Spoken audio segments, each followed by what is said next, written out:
Hello crafty friends and welcome back to another video.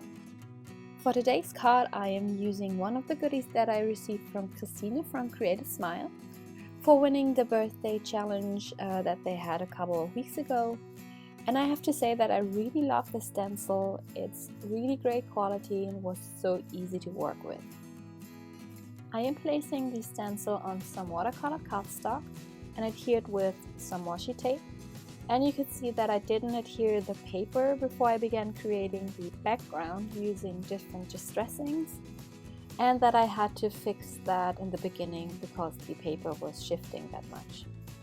I'm also using squeezed lemonade, dried marigold and abandoned coral for my distressed background, and as well a blending tool to apply the ink to my paper. I really like this color combination, and I try to blend the colors as evenly as possible.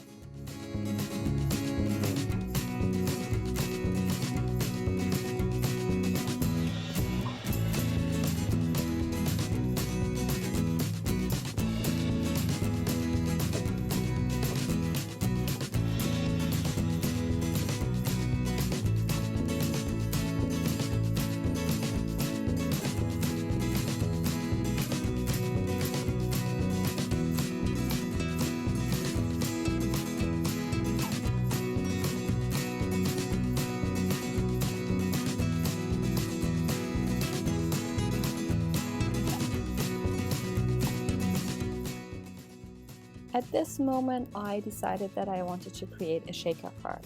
And I don't know about you, but I don't always know what the card should look like in the end. It's more of a creative process to get to the end result. But here I decided that it would be great to cut out some of the stars and to create different shaker pockets. And also to use the cutout stars as the background. So I went ahead and cut out the stars with my X-Acto knife and also cut the panel into place since there were still some white areas on the left and right of the card.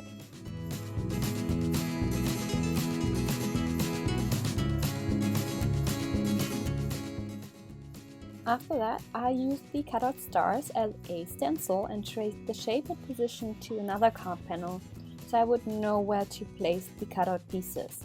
I also adhered them with some blue tape to the second card panel.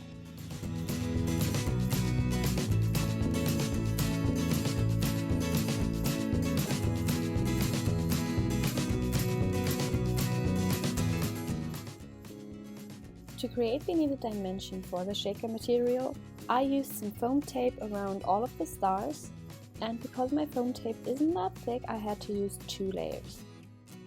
I then filled my shaker pockets with tiny coral and gold stars as well as some clear beads.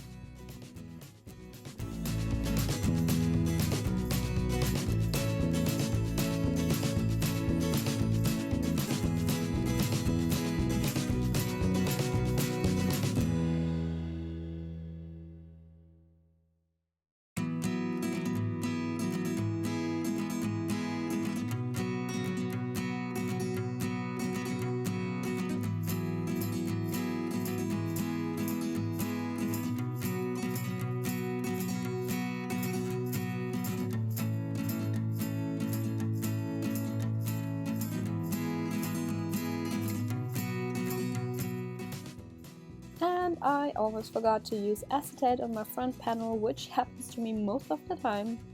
It really happens quite often that I've put my foam tape down before adhering the acetate, but this time I was lucky because I adhered the foam tape to the second panel and not the front panel, otherwise it might have happened again.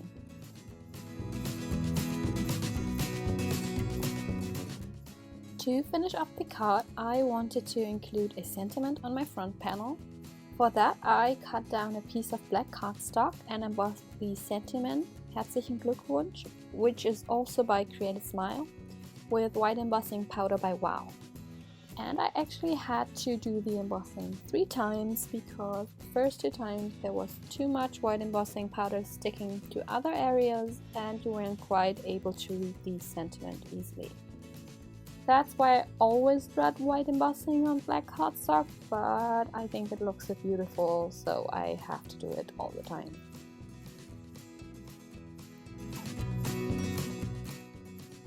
I cut out a little fishtail on one side of the black cardstock and then adhered it with foam tape to the front panel.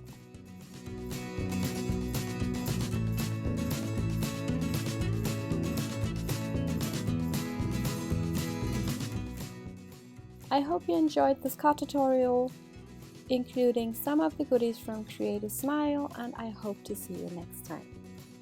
Bye bye!